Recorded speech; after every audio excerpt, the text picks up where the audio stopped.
What's going on, guys? My name is Wade with TechDaily, and in this video, we are checking out the Pamu Z1 truly wireless earbuds. Now, it's been a little while since I last reviewed anything from Padmate, but they've quickly become a big player in the earbud space. And they offer a wide variety of super affordable products. These retail for a really nice price, $69. And I think it's easy to think that something so affordable might have a ton of compromises, but the Z1s are actually jam-packed with plenty of features. I'm gonna go over all that in this video, of course, but if you're just looking for the TLDR, these earbuds are a great affordable option to consider. And for the price, I do think you're getting a ton of value. So inside the box, of course, the first thing you get are the buds themselves, tucked away in their charging case. Now, we'll take a closer look at them in just a second, but right off the bat, they definitely have a unique design. They're super small and lightweight.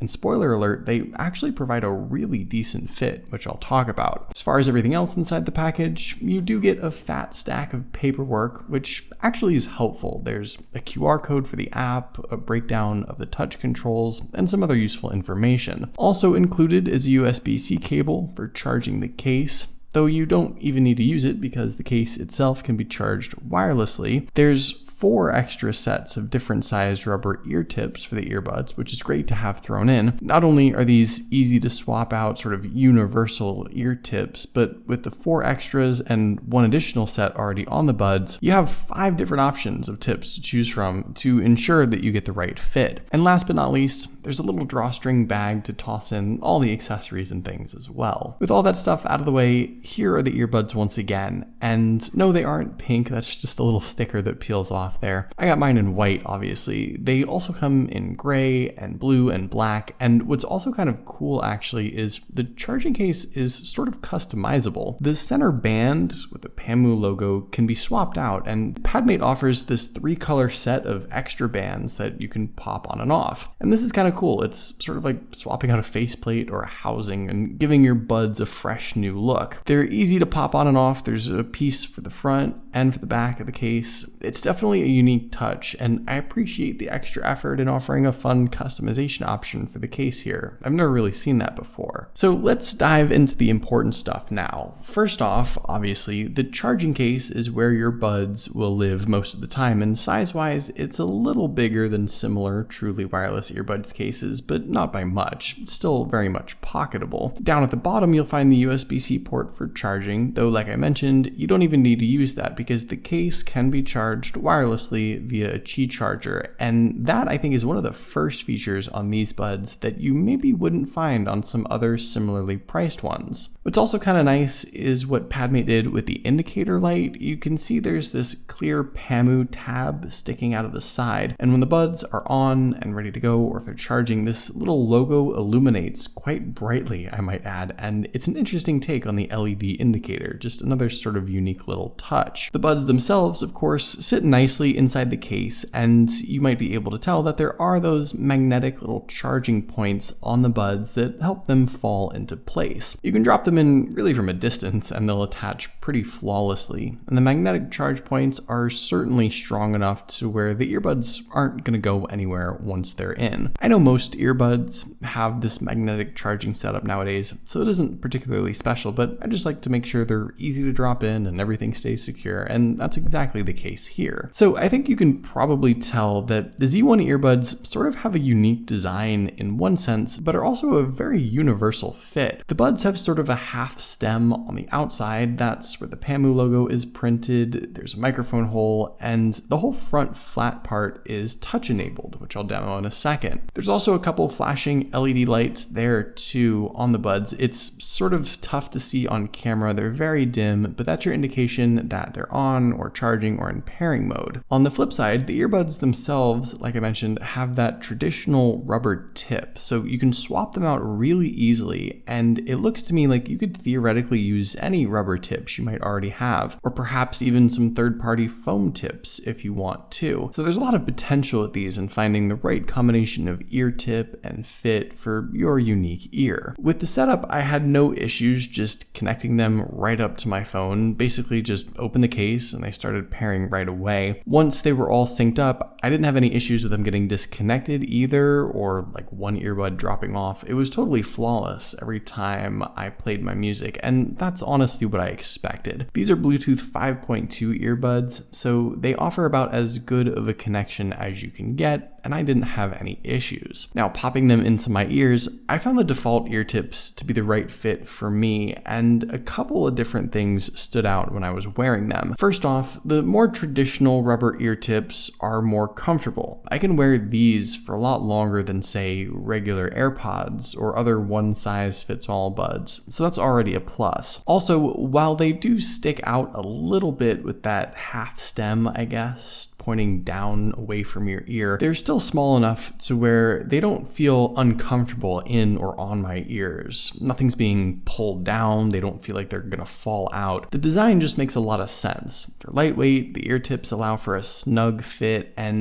no matter what I was doing, walking, running, weightlifting, just sitting around shaking my head, I never experienced them falling out. So overall, the fit and the feel of these is pretty solid, and like I said a million times already, with the interchangeable tips and more straightforward design, there's a lot more potential in finding the right fit for you. The touch controls worked pretty well, not 100% accurate unfortunately, and that's actually my only slight gripe with these earbuds. But once I figured out the right touch area and tempo for touching, I got it down. You can customize the taps and touches in the app to play and pause music, adjust the volume, answer phone calls, and do a whole lot more too. And I personally prefer the touch controls versus like a physical button like some earbuds have. It's just much more comfortable to lightly tap on the earbuds, and it doesn't feel like I'm jamming them into my ear canal every time I need to change the song. And I do think touch controls are a nice add-on with earbuds in this price range in particular. As far as the sound quality, I was pleasantly surprised with what these earbuds produced. I consider them to be pretty bass heavy, which I know some people like, some people don't. That's what I enjoy at least, and they were thumpy and punchy without much distortion. The highs lacked a little bit, but vocals are crisp and clear, they get plenty loud,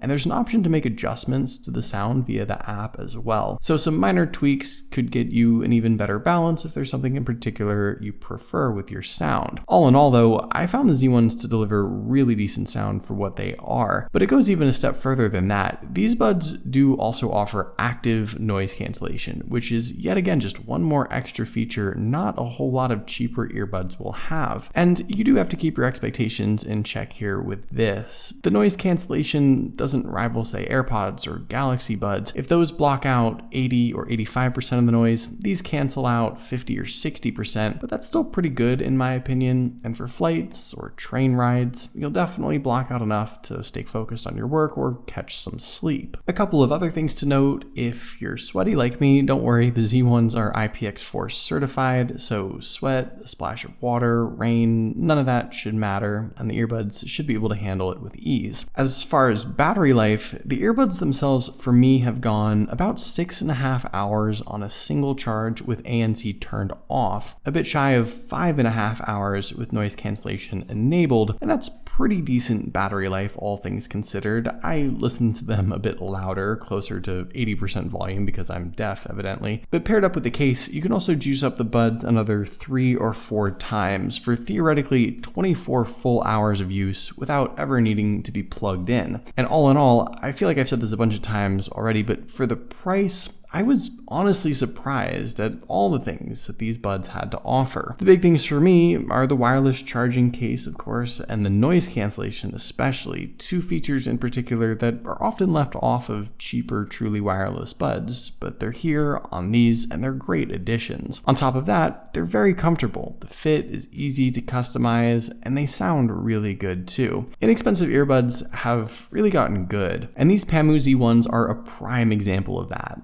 I'm pleasantly surprised by what these were able to offer, and for $69, I definitely recommend them. So there you go, those are my thoughts on these super affordable Pamu Z1 earbuds. What do you guys think? Would you consider them? Let me know in the comments down below. I'd love to know your thoughts, of course. Hopefully you guys did enjoy this video though. Be sure to follow TechDaily on Twitter and subscribe to the TechDaily YouTube channel if you haven't already, and I'll see you guys later.